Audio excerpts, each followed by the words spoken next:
जिनेंद्र। आधुनिक रासायन विज्ञान में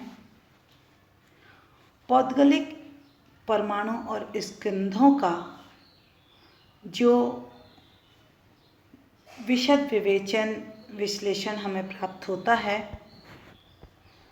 उसी प्रकार का सूक्ष्म एवं प्रामाणिक विवेचन आचार्य भगवान उमा स्वामी जी महाराज इस 5वें अध्याय में करने जा रहे हैं।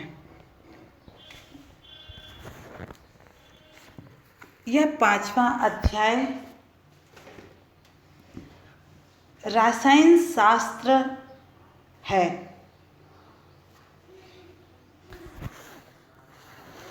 आचार्य भगवान उमा स्वामी जी महाराज ने पंचास्तिकाएँ, प्रवचन सार, नियम सार आदि ग्रंथों का आंदोलन करके उसका सार इस अध्याय में भर दिया है। आचार्य भगवान कह रहे हैं कि जिनको आगम का ज्ञान नहीं है, अल्प ज्ञान है या उसका तो कल्याण फिर भी संभव है, परंतु आगम पर श्रद्धान ही नहीं है, उसका कल्याण 3 काल में भी संभव नहीं है।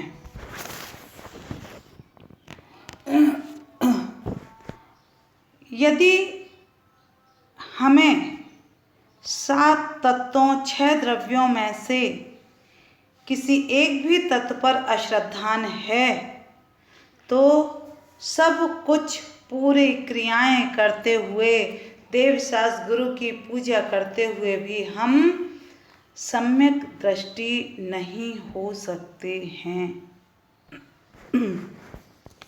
इसलिए हमें सभी तत्वों पर पूर्ण रूपेण श्रद्धान करना होगा। एक प्रश्न आ सकता है हमारे मन में कि अजीव तत्व का व्याख्यान मोक्ष मार्ग में किस प्रकार प्रयोजनीय है।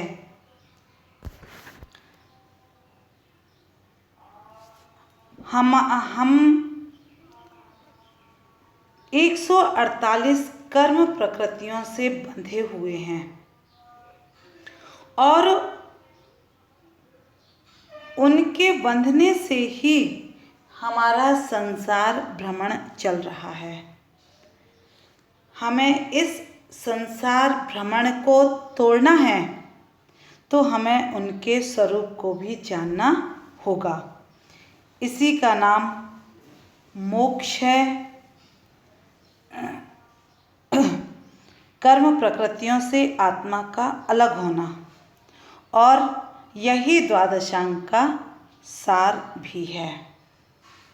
तो प्रथम सूत्र में आचार्य भगवान कह रहे हैं, अजीव काया धर्माकाश पुद्गलाः। धर्म, अधर्म, आकाश और पुद्गल ये अजीव काय हैं। अजीव काय अर्थात यह 2 शब्द से मिलके बना है, अजीव प्लस काय। अजीव यानी अचेतन, ज्ञान दर्शन से रहित, और काय यानी शरीर, प्रदेशों का समूह शरीर कहलाता है। तो हम थोड़ा सा जाने प्रदेश क्या है। एक पुद्गल परमाणु जितना क्षेत्र घेरता है वह क्षेत्र प्रदेश कहलाता है। मतलब यह क्षेत्र की एक इकाई है। और काय का मतलब होता है बहुप्रदेशी। मतलब जिसमें बहुत सारे प्रदेश होते हैं वह बहुप्रदेशी कहलाता है। आगे आचार्य भगवान कह रहे हैं, द्रव्याणि, ये जो चार वर्णन किया गया है ये क्या है? द्रव्य हैं।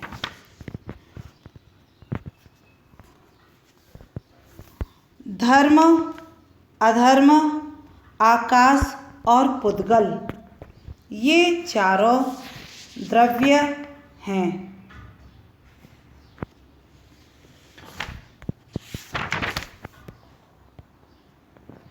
द्रव्य का लक्षण बताते हैं।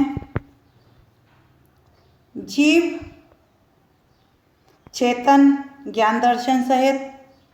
पुद्गल, जिसमें स्पर्श, रस, गंध, वर्ण आदि पाए जाएं।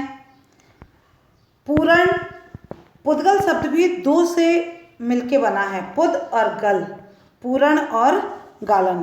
पूरण यानी मिलना और गलन यानी बिछड़ना। और धर्म द्रव्य जो है वह धर्म द्रव्य, यहाँ पूजा पाठ को धर्म नहीं कहा है, ये धर्म द्रव्य की बात है जो हमें गमन करने में सहकारी है। अधर्म जो हमें ठहरने में सहकारी है वह अधर्म है। स्थिति हेतुत्व जिसका लक्षण है।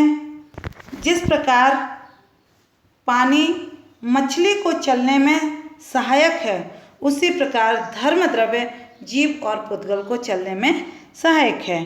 और जैसे वृक्ष की छाया पथिक को ठहरने में उदासीन निमित्त के रूप में है, वह जबरन किसी को बैठालती नहीं है, लेकिन यदि कोई बैठना चाहे तो वो उसमें सहयोगी है।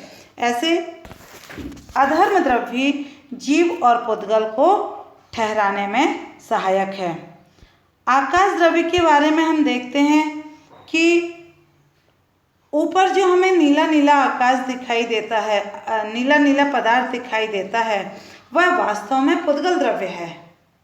आकाश का मतलब होता है जो हमें स्थान प्रदान करे, जगह दे, स्पेस, वह आकाश है। और ऐसा आकाश सर्वत्र है।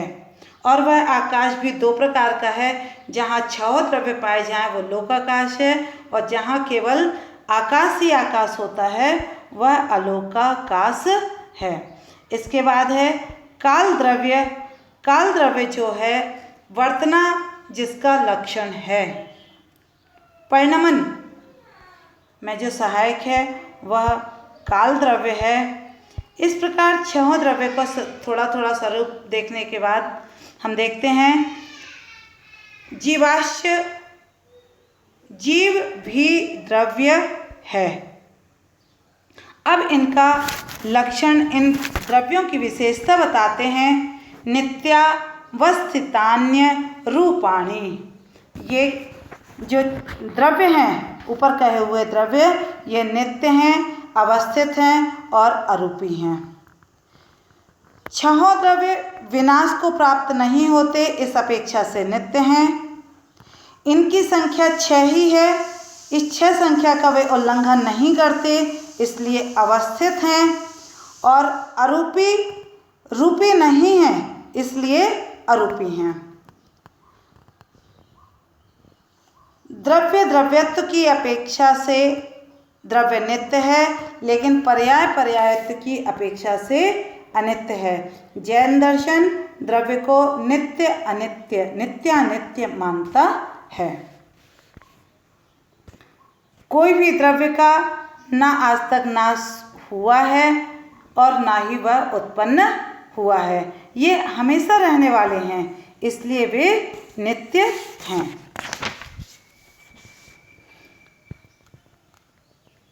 आगे एक जिज्ञासा उत्पन्न हुई कि नित्य और अवस्थित ये लगभग एक से शब्द लग रहे हैं, तो अवस्थित को अलग से कहने की आवश्यकता ही नहीं है, नित्य से ही काम चल जाता।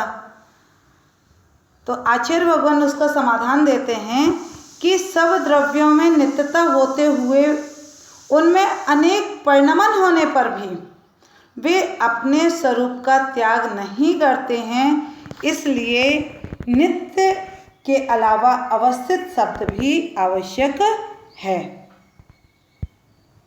इसके बाद द्रव्य का ये पूरा चार्ट आपके सामने है। द्रव्य, जीव और अजीव।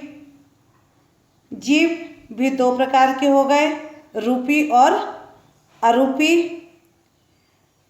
जो संसारी जीव हैं वो रूपी हैं और जो सिद्ध भगवान हैं वे अरूपी जीव हैं।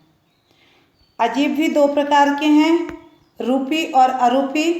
पुद्गल द्रव्य रूपी है और शेष चार जो बचे धर्म, अधर्म, आकाश और काल, ये अरूपी हैं। रूपी का मतलब होता है जिसमें स्पर्श, रस, गंध, वर्ण पाए जाएं वह रूपी है और जिसमें न पाए जाएं वो अरूपी या अमूर्तिक होता है। जय जिनेंद्र।